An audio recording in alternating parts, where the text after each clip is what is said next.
이제 4장을 봅니다. 우리 3장에서 이제 기억해야 할 것은 첫째, 하나님의 창조의 목적이라고 했습니다. 하나님의 창조의 목적은 안식에 있습니다. 그러면 안식을 우리가 다른 말로 표현하면 하나님과 함께 살면서 기뻐하며 즐거워하며 그의 영광을 드러내는 겁니다. 그러면 아담이 범죄하고 하나님 앞에 쫓겨났어요. 뭐가 깨졌어요? 하나님의 안식이 깨졌어요.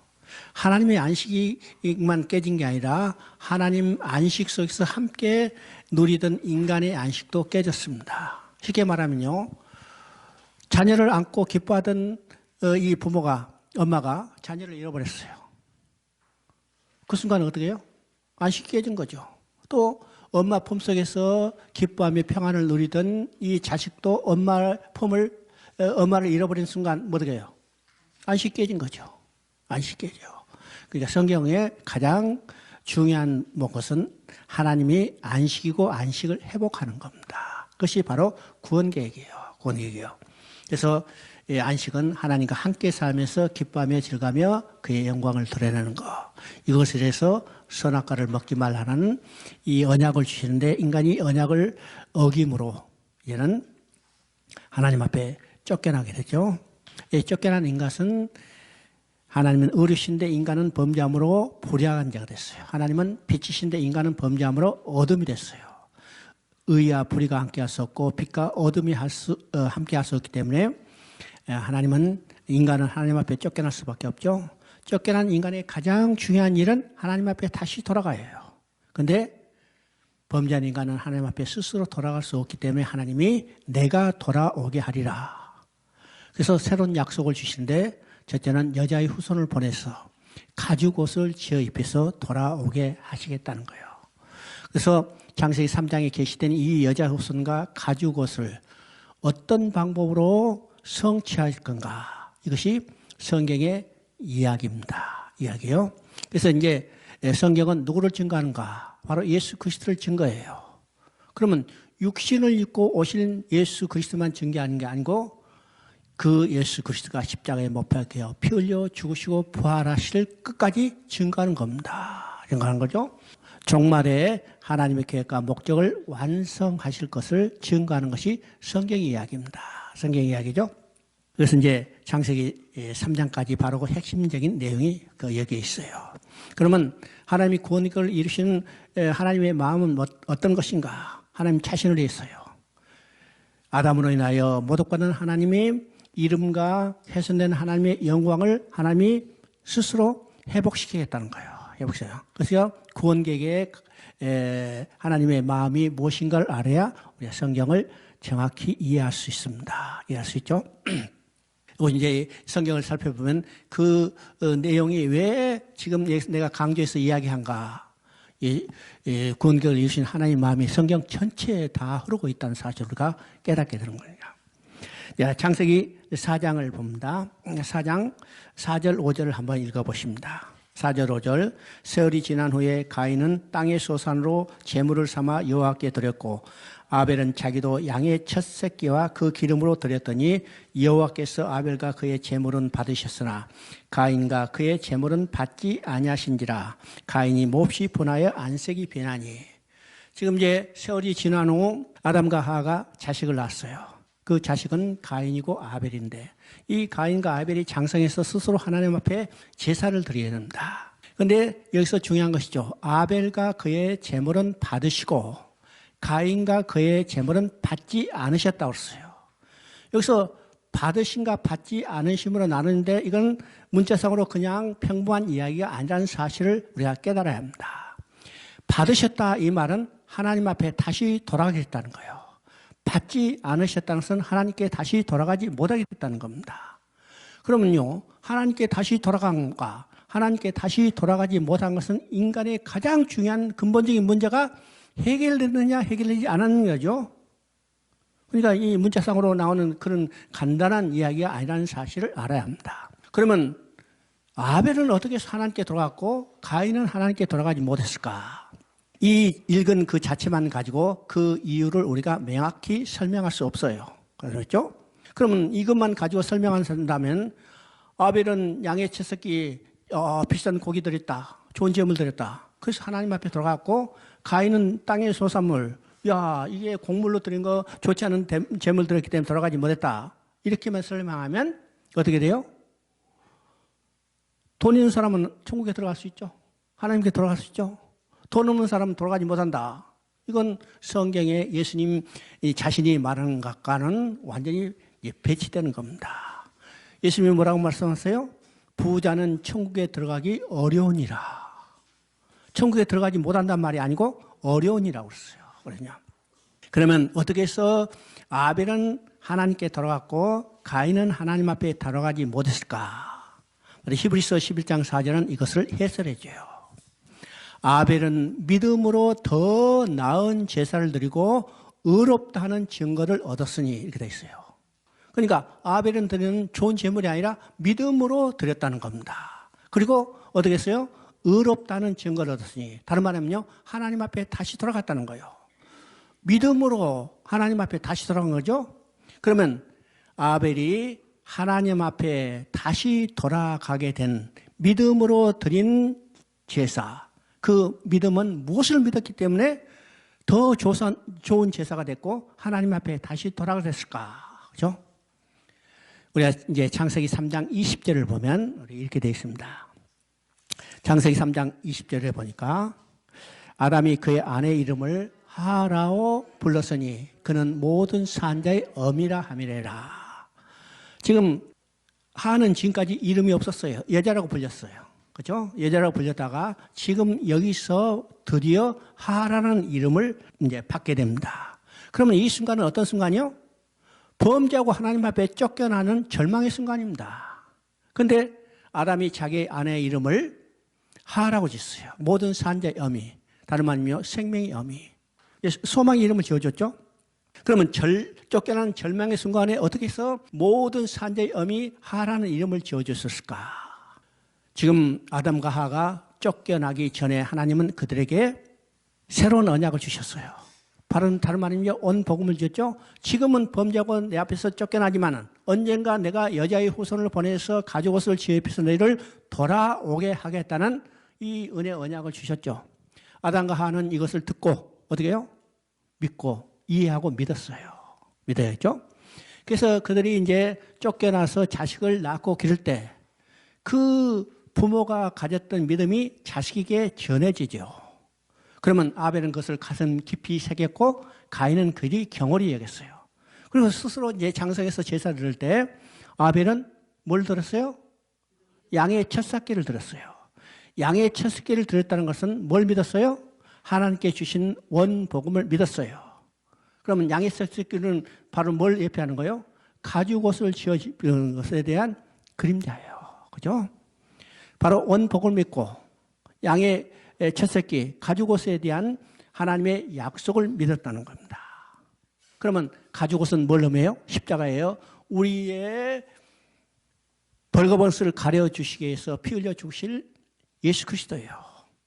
그러면 아벨은 이미 이 시대에 예수 그리스도를 믿고 더 나은 제사를 드리고 이제는 하나님 앞에 나아가게 됐다는 겁니다.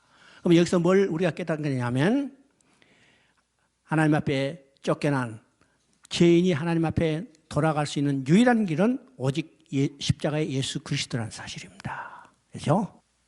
자, 여기서 지금 두 진영으로 나뉜 것을 보게 돼요. 아벨은 하나님께 받으시고 가인은 받지 않으심으로 지금 뭐로 나눴어요? 아벨은 여자의 후손의 진영으로 됐고 가인은 뱀의 후손의 진영으로 됐습니다. 우리 이제 4장 8절을 한번 읽어보시면 가인이 그의 아우 아벨에게 말하고 그들이 들에 있을 때 가인이 그 아우 아벨을 쳐 죽이니라. 자, 이 사건은 어떤 사건인가? 이 사건은 지금 이게 성경에 나오는 최초의 살인 사건이에요. 그런데 성경은 신문 기사가 아니라고 그렇습니다. 만약 이것이 신문 기사라면 단순한 살인 사건으로 생각할지만 성경은 하나님의 구원 계획이기 때문에 이 사건도 단순한 살인 사건이 아니라 하나님의 구속의 역사에 가서 우리가 비춰봐야 해요. 그러면 하나님의 구속의 역사에서 비춰볼 때 우리는 어디로 돌아가냐면 다시 원점으로 돌아갑니다. 그 원점은 어디일까요?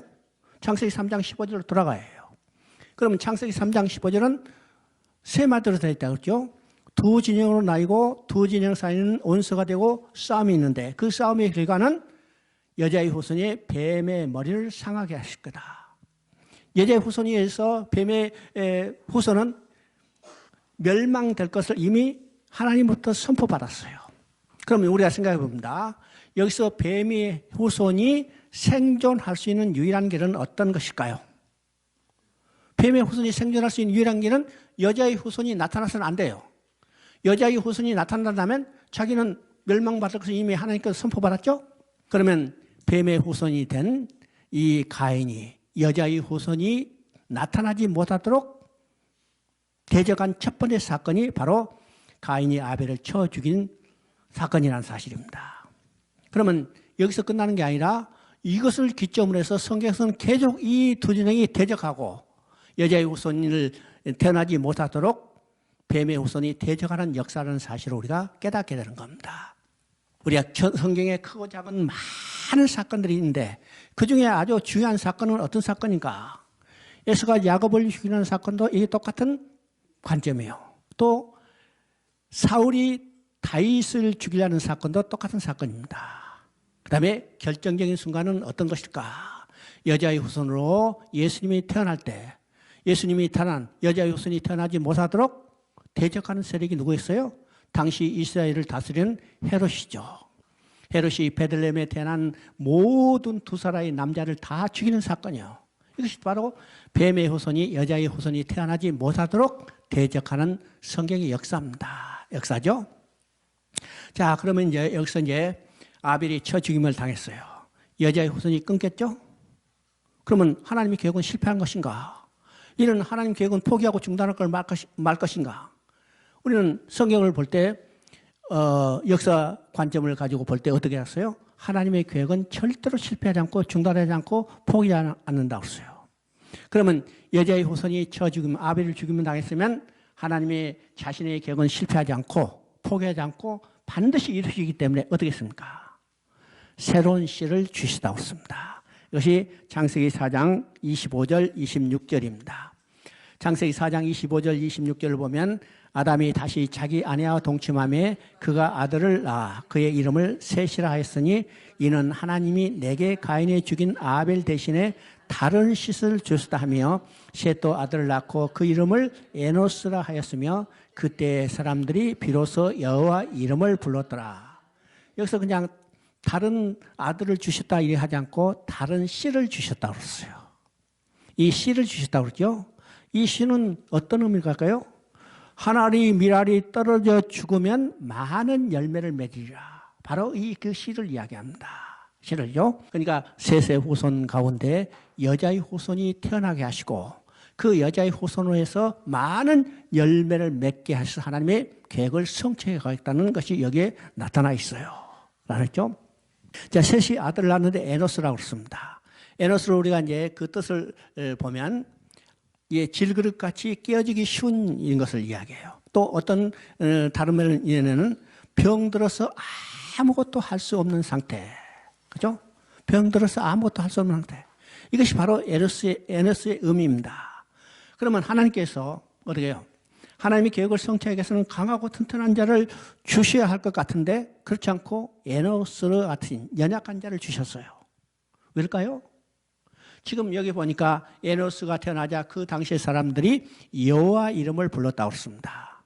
이게 에노스를 주신 것과 여호와 이름을 부른 것과 연관이 있죠? 인간은 아무것도 할 수 없기 때문에 누구만 의지할 수밖에 없어요? 하나님만 의지할 수밖에 없어요. 그래서 에노스는 곧 여호와 이름을 불렀더라. 반대로 여기 가인은 어땠는가? 자, 4장 16절을 한번 읽어봅니다. 자, 여기서 이제 중요한 말이죠. 가인이 여호와 앞을 떠나서 인간의 가장 중요한 일은 하나님 앞에 다시 돌아가야 해요. 하나님 앞에 다시 돌아가는데 가인은 반대로 하나님 앞을 떠났어요. 왜 하나님 앞을 떠났을까요? 하나님 없이도 인간 스스로 자기 힘으로 살 수 있다는 생각 때문에 하나님 필요 없다. 하나님 없어도 돼. 우리끼리 잘 살자. 그래서 하나님 앞을 떠나는 거예요. 그래서 그 다음에 보면 하나님 앞을 떠난 가인이 일으킨 것이 뭘까? 여기서 인간의 문명입니다. 인간의 문명. 인간이 인간의 힘으로, 인간의 능력으로, 인간의 지혜로, 인간의 기술로 스스로 문명을 창달하며 살 수 있다는 것 때문에 이것을 이제 문명을 발달시킨 거예요. 오늘 이게 세상의 문명을 보면 다 누구를 위한 문명일까? 인간 자신들을 위한 문명입니다. 인간 자신들을 위한 문명. 이게 인간이 자신의 이름을 내겠어요. 이것이 다 연결되죠. 타락한 인간은 인간 중심으로 살기 때문에 이런 현상들이 나타나는 겁니다. 나타나는 거죠. 인간의 가장 중요한 일은 뭘까? 하나님 앞에 다시 들어가는 거예요. 하나님 앞에 다시 들어가는 거. 여러분, 왜 예수를 믿어요? 왜 예수를 믿어요? 간단하잖아요. 하나님 앞에 다시 들어가겠어요. 왜요? 하나님께서 예수 그리스도를 통해서 우리를 하나님 앞에 다시 돌아가겠어요. 그렇기 때문에 예수를 믿는 목적은 하나님 앞에 다시 돌아가겠어요. 인간의 가장 중요한 일은 하나님 앞에 다시 돌아가는 일입니다. 그런데 지금 가인은 하나님 앞을 떠났어. 그래서 인간 스스로의 문명을 지금 발전시키는 것을 우리가 보게 됩니다. 자, 5장 1절 한번 읽어봅니다. 5장 1절. 이것은 아담의 계보를 적은 책이라. 그리고 29절을 보면 이름을 노아라 하여 그렇죠. 지금 5장은 지금 아담의 계보를 적은 책이라고 시작해가지고 5장 전체가 아담의 쉽게 말하면 족보예요. 족보. 그리고 이제 5장 마지막에 노아라는 이름이 나옵니다. 그럼 우리가 한번 생각해 봅니다. 여러분, 족보 재밌어요? 재미없어요? 재미없죠? 읽기 쉬워요? 읽기 쉬워요? 발음도 안 들어가. 전혀 발음도 안 들어가. 자, 재미도 없고 읽기도 쉽지 않은 이 족보를 여기 한 군데만 내놓은 게 아니라 많이 냈어요. 많이 내놨죠? 그러면 왜 읽기도 쉽지 않고 재미도 없는 이 족보를 여러 군데 계속해서 나타냈을까? 우리는 이걸 한번 생각해 봅니다. 그러면 우리가 성경은 어떤 칠까? 디모데후서 3장에 이야기한 대로 성경은 하나님의 감동으로 기록됐다고 그랬죠? 그러면 족보는 성경이에요? 성경이 아니에요? 족보도 성경이에요. 족보도 성경이라면 족보도 하나님의 감동으로 기록됐어요. 그러면 족보를 기록하게 한 하나님의 감동이 무엇일까? 우리가 이제 생각해 봅니다. 그래서 족보를 기록하게 된 하나님의 감동은 우리가 두 가지로 이해할 수 있습니다. 첫째는 창세기 3장 15절에서 여자의 후손을 보내주겠다고 말씀하셨죠? 그러면 여자의 후손이 어느 날 갑자기 나타나는 게 아니라 적부반 혈통을 타고 태어나야만 우리가 하나님의 약속이 성취된 것을 인정할 수 있어요. 그렇죠? 그래서 첫 번째 족보의 의미는 약속된 여자의 후손이 어떤 적부반 혈통을 타고 태어나는 것을 증거해 주는 것이 이 족보입니다. 족보죠? 그래서 이 족보를 한마디로 정리해 놓은 것이 마태복음 1장의 족보예요. 마태복음 1장 1절은 아주 중요한 의미입니다. 아브라함과 다윗의 자손 예수 그리스도의 세계라고 했어요.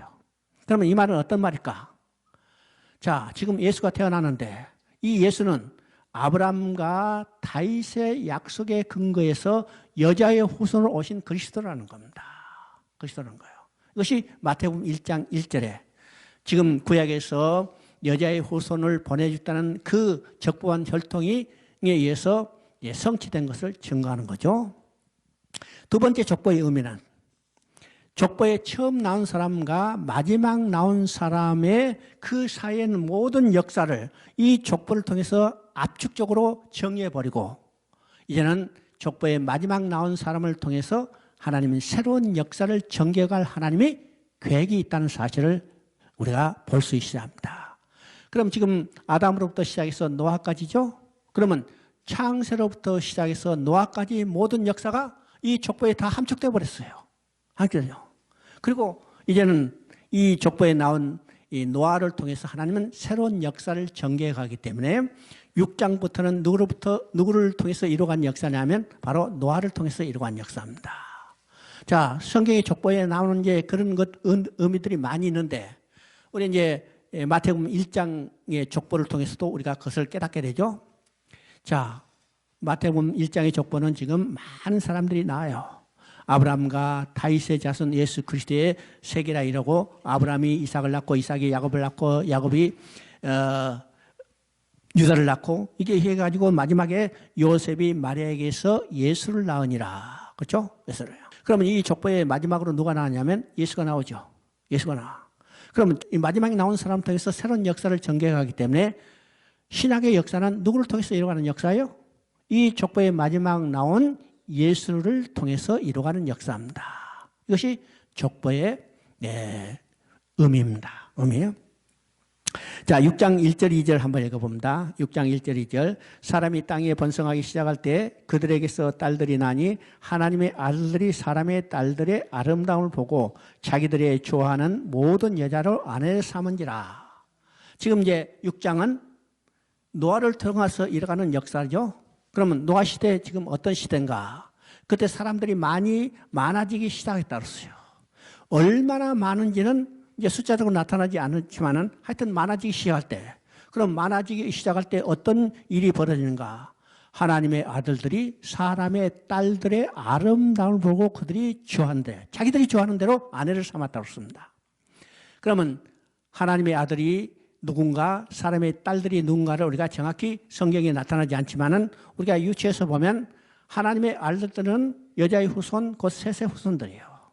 사람의 딸들은 가인의 후손, 뱀의 후손들이라고 유추할 수 있죠. 그러면 이 두 진영이 구별되어야 하는데 어떻게 했어요?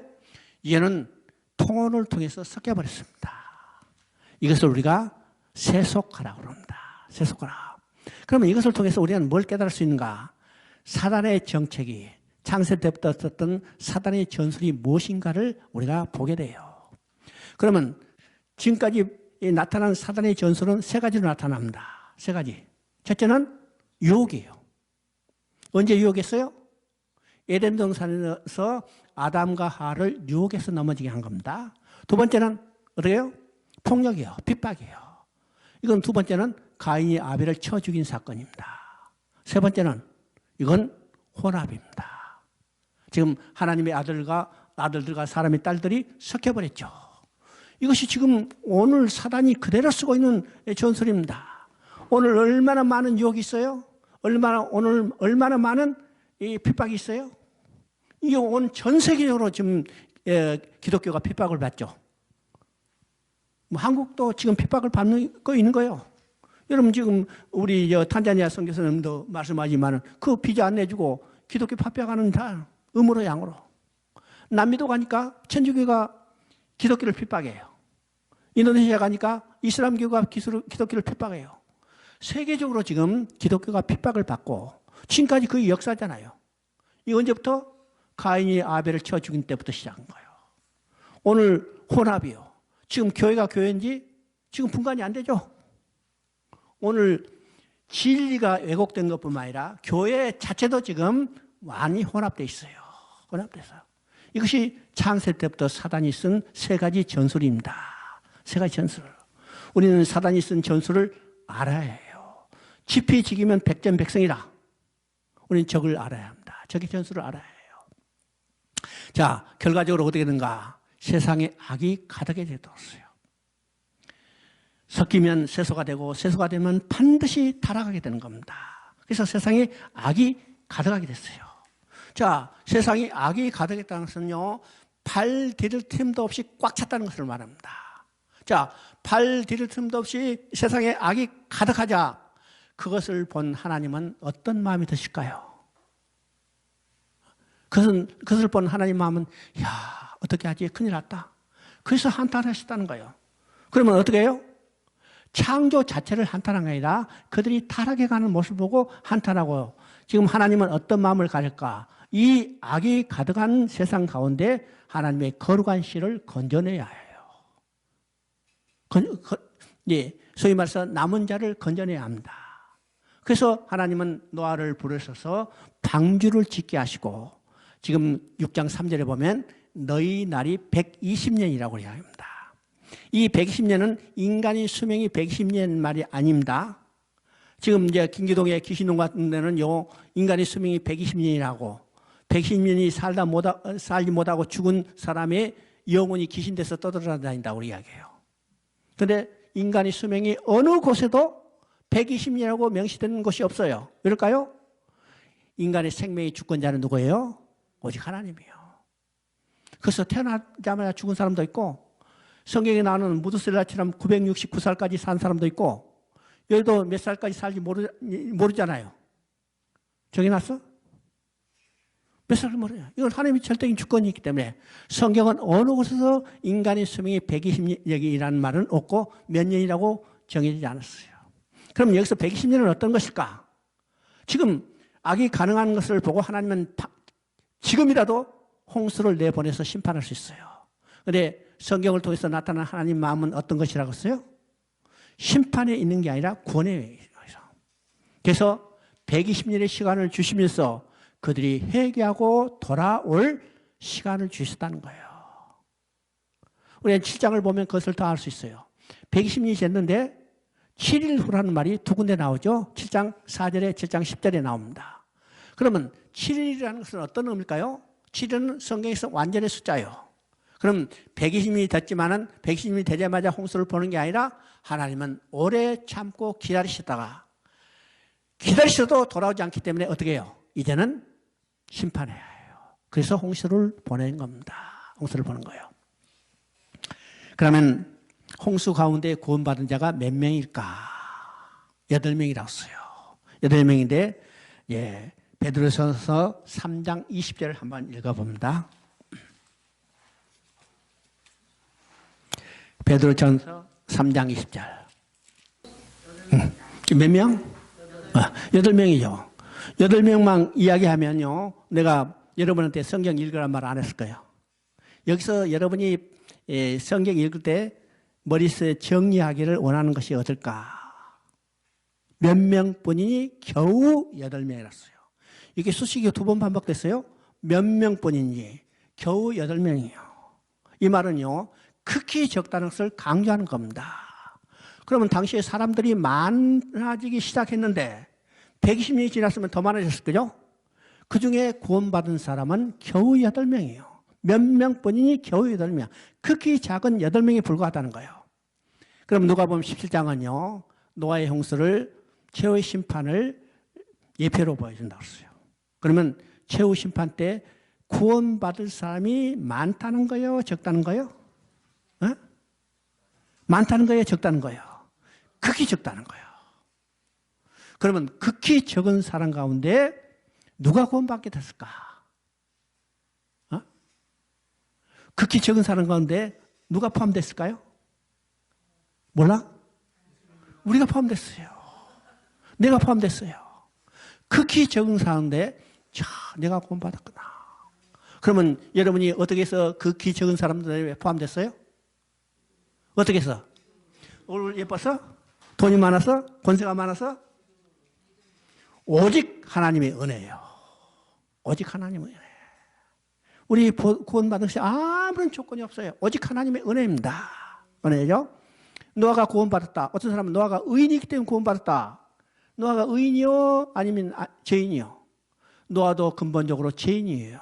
근데 이 6장 8절을 보면 노아도 하나님의 은혜를 입었더라.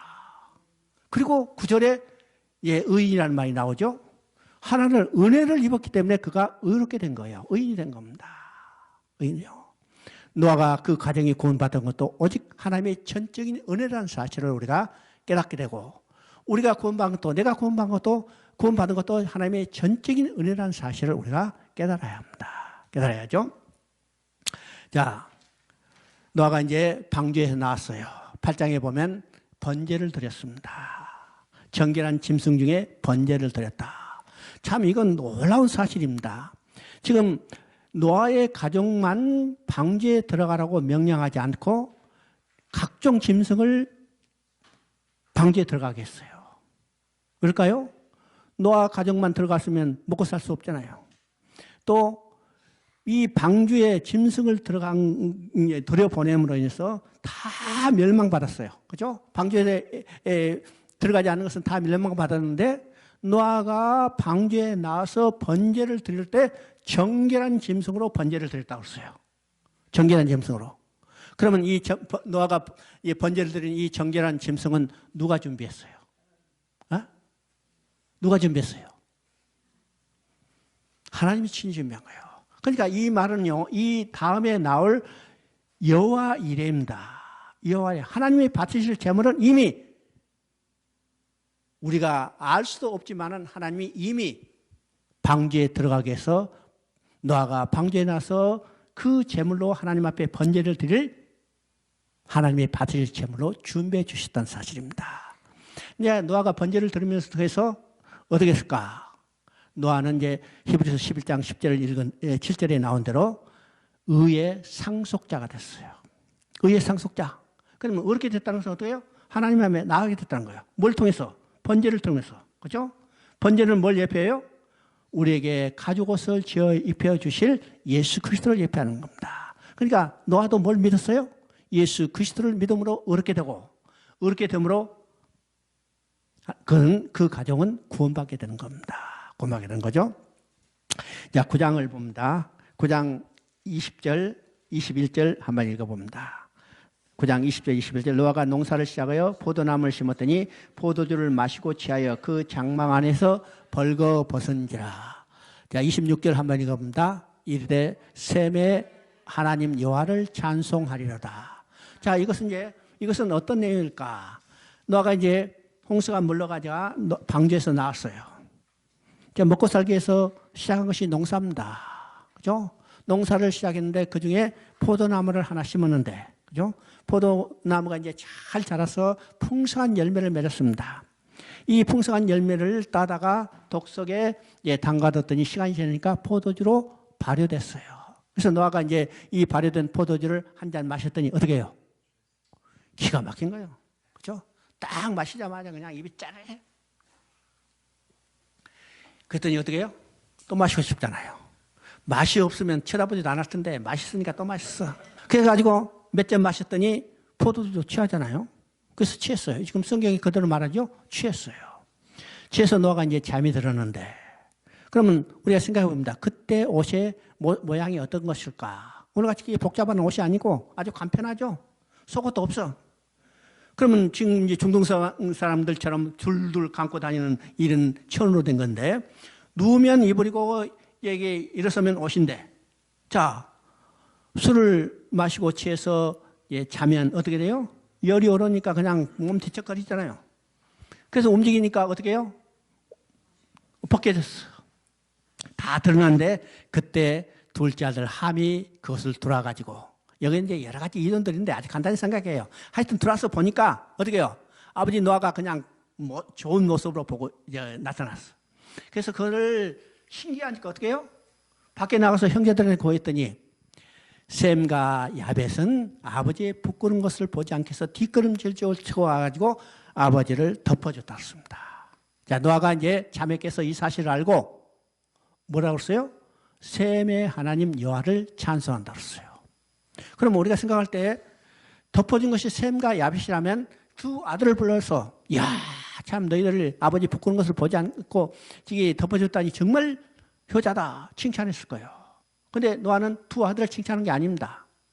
누구를 찬양했어요? 셈의 하나님 여호와를 찬양했어요. 그러면 덮어준 것이 셈과 야벳이라면 노아가 하나님을 찬양할 때 셈과 야벳의 하나님 여호와를 찬송해야 하는데, 그렇지 않고 어떻게 했어요? 셈의 하나님 여호와를 찬송한다 했어요. 그러면 이 사건이 어떤 의미가 있는가를 생각해 봅니다. 어떤 의미인가? 지금 노아는요, 두 번째 인류 시절을 할 수 있습니다. 왜일까요? 아담부터 내려오는 인류는 홍수로 인해서 다 멸망되고 노아의 8가정만 남았죠? 앞으로 인류는 이 노아의 8가정으로부터 번성하기 시작해요. 성경에도 바로 그렇게 나왔어요. 19절을 보면 이 노아의 세 아들로부터 인류가 번성하고, 그것을 이제 10장에서 그것을 구체적으로 드러내고 있습니다.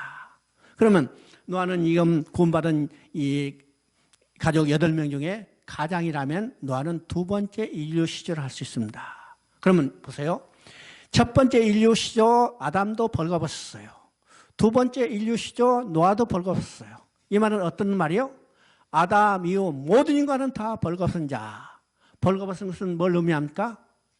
죄진 인간이에요.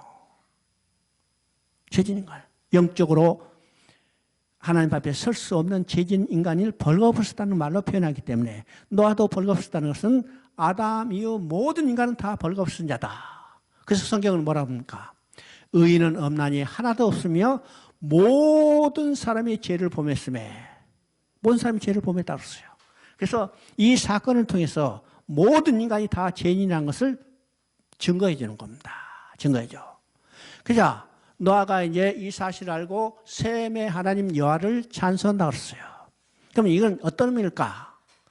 하나님께서 노아에게 선지의 영을 주셔서 셈의 후손 가운데 여자의 후손이 태어났어서 인간의 죄를 가려주실 것, 벌거벗은 것을 가려주실 것을 계시하고 있는 겁니다. 그러면 여자의 후손은 어느 계통으로 태어날 거예요? 셈의 후손으로 태어날 거예요. 그래서 11장에 보면 셈의 족보를 드러내고 있습니다. 드러내고 있죠? 이것이 이제 9장에서 증거하는 겁니다. 그러면 이제 10장 6절을 한번 읽어보십니다. 10장 6절. 자, 거기 이제 셈의 족보가 나오죠? 그러면 10장은요, 노아의 세 아들로부터 인류가 번성해 가는 것을 이제 하나하나 증거하고 있어요. 그래서 이제 오늘 인종사를 연구하는 인류학자들은 지금 세계에 존재하는 인종의 종족이 어디서부터 시작되는가 근원을 창세기 10장을 가지고 많이 연구하는 사람들도 있습니다. 우리는 인종학자는 아니니까 성경적인 관점에서 보면 지금 셈, 함이 누구를 낳았어요? 구스를 낳고 구스 가운데 니므롯이 나왔어요. 그죠? 그러면 니므롯은 어떤 것인가? 세상에 처음 가는 용사라 그렇습니다. 이 처음 가는 용사는 어떤 걸까요? 처음 가는 용사는 제일 처음에 태어난 용사 또는 용사 중에 가장 출중한 용사. 야, 저 제리야 이렇게 하죠. 그래서 이런 의미도 있는데 어떻든지 하여튼 니므롯은 어떻게 해요? 세상에 처음 나온 용사든지 아니면 제일 가는 용사든지 유명한 용사예요. 그런데 9절에 뭐라고 써요? 그는 하나님 앞에서 용감한 사냥꾼이라 했습니다. 여기서 하나님 앞이라는 것은 하나님과 교제하기 위해서 서 있는 그런 상태가 아니고 하나님을 대적하는 상태예요. 대적하는 상태. 하나님을 대적하는 자는 누구만이 할 수 있어요? 사람만이 하나님을 대적해요. 그리고 용감한 사냥꾼이라는 것은 어떤 거예요? 우리가 사냥꾼이라는 말 들어도 그 의미가 어떤 거예요? 짐승을 죽이고 상하게 하는 것이 사냥꾼이라면 여기서 용감한 사냥꾼이라고 붙었던 것은 이건 짐승만 죽인 게 아니고 사람도 죽이고 전쟁도 일으키는 이런 의미예요. 그러면 니므롯은 어떤 사람이냐면 그가 세상에 제일 가는 용사인데 하나님을 대적해서 사람도 죽이고 전쟁을 일으키는 이런 용사라는 거예요. 그러면 그가 뭘 일으키는가? 뭘 했는가? 10절에 보니까 신할 땅에 바벨이라는 나라를 세우고, 그렇죠? 여기서 바벨이라는 나라가 처음 등장하는 겁니다. 바벨이라는 나라는 어떤 나라일까요? 하나님을 대적하는 니므롯이 세운 나라예요. 니므롯이요? 그 니므롯이 세운 나라는 어떤 나라인가요? 사람도 죽이고 전쟁도 그 바탕에 자기의 권세를 내세우기 위해서 세운 나라가 바로 바벨이라는 겁니다. 여기서 인간 나라의 첫째 개념이 여기서 나타나는 겁니다. 그러면 여기서 이제 니므롯이 바벨이라는 나라를 세우는데 오늘 이 바벨은 세상 나라를 대표하는 이게 세속 나라를 대표하는 아주 대명사가 됐죠. 그러면 오늘 세상을 보세요. 세상의 나라를 보세요. 세상의 나라. 세상의 나라. 이 세상의 나라, 세상에 존재하는 나라는 어떤 거예요? 다 하나님을 대적한 나라예요. 미국도, 중국도, 한국도 이것이 세상의 나라, 인간이 인간을 위해 세운 나라라는 겁니다. 그렇죠? 이게 여기서 처음으로 인간이 세운 나라의 개념이 나타납니다. 나타나죠? 이것이 이제 9장에서 11장에 보면 더 구체적으로 나타납니다. 11장 3절 4절 한번 읽어봅니다. 서로 말하되 자 벽돌로 만들어 견고히 굽자 하고 이에 벽돌로 돌을 대신하며 역청으로 진흙을 대신하고 또 말하되 자 성읍과 탑을 건설하여 그 탑 꼭대기를 하늘에 닿게 하여 우리 이름을 내고 온 지면에 흩어짐을 면하자고 하였더니 8절 읽어봅니다. 여호와께서 거기서 그들을 온 지면에 흩으셨으므로 그들이 그 도시 건설하기를 그쳤더라. 지금 10장에서 이 니므롯이 신할 땅에서 바벨을 건설했어요. 바벨이라는 나라를 세웠죠. 그러면 11장에서는 이 바벨이라는 나라의 성격이 무엇인가를 구체적으로 설명해 주는 겁니다. 우리 11장 하면 이제 일반적으로 바벨탑 사건 이렇게 이야기해요. 일반적으로 바벨탑 사건으로 이야기하지만 정확히 바벨탑 사건을 이야기하면 성경을 조금 잘못 이해했다고 생각할 수 있어요. 왜일까? 여기에 바벨탑이 중심이 아니고 바벨이라는 나라의 중심이 있습니다. 그렇죠? 4절을 보니까 뭐라고 써요? 성읍과 탑을 세우고, 성읍이 앞에 나와 있습니다. 성읍과 탑을 세우고, 왜일까? 고대 국가는요, 한 성읍이 한 나라예요. 그렇죠? 한 성읍이 한 나라. 그러면 한 성읍을 세웠다는 것은 한 나라를 세우고, 또 그 탑을 세웠다는 것은 뭐예요? 한 나라를 세우고 한 나라의 이 백성들의 결속을 하기 위해서 구심점으로 어떻게 해요?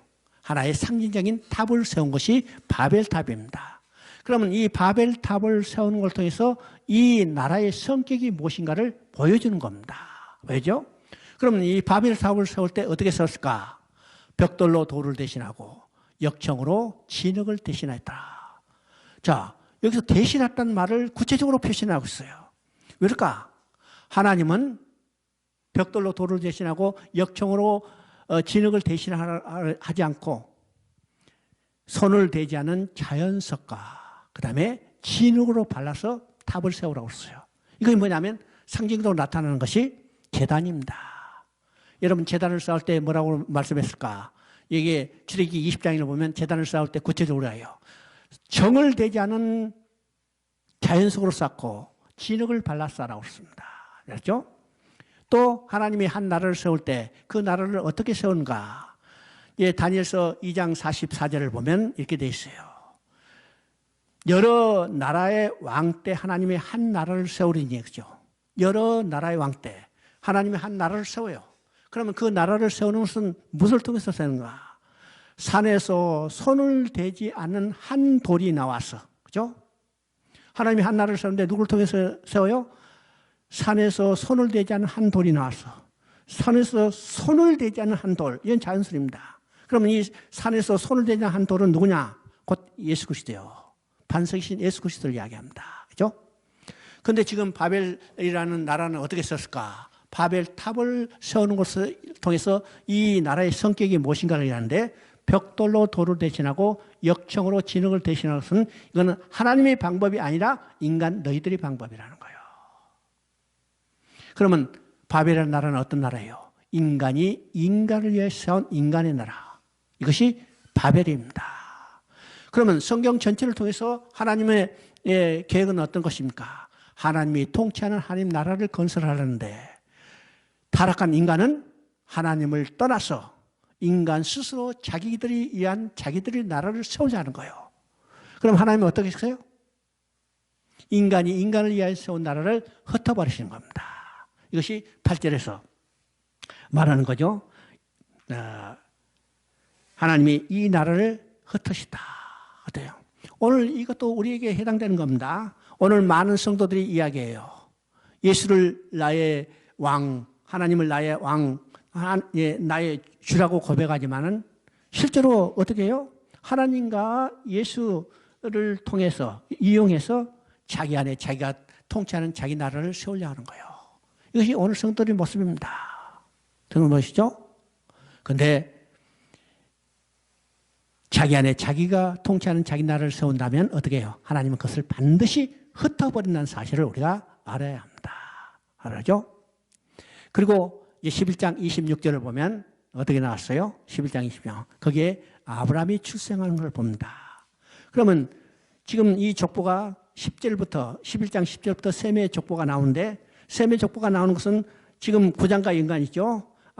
노아가 수레기에서 셈의 하나님 여호와를 찬송한다 했어요. 이 말은 셈의 후손 가운데 여자의 후손이 태어날 것을 노아를 통해서 지금 계시하는데 그래서 11장에서 셈의 후손을 지금 셈의 계보를 드러내고 그 마지막에 누가 나타나냐면 아브라함이 등장해요. 아브라함 등장이죠. 그러면 족보의 마지막 나온 사람을 통해서 하나님은 새로운 역사를 전개할 하나님이 뜻이 담겨져 있다고 했습니다. 그래서 11장 26절에 아브라함이 족보의 마지막에 나오기 때문에 이제는 하나님은 아브라함을 통해서 하나님의 계획을 성취할 것을 계시하고 있어요. 그래서 12장에 보면 11장에 나온 족보의 마지막 나온 아브라함을 부르시는 것을 보게 됩니다.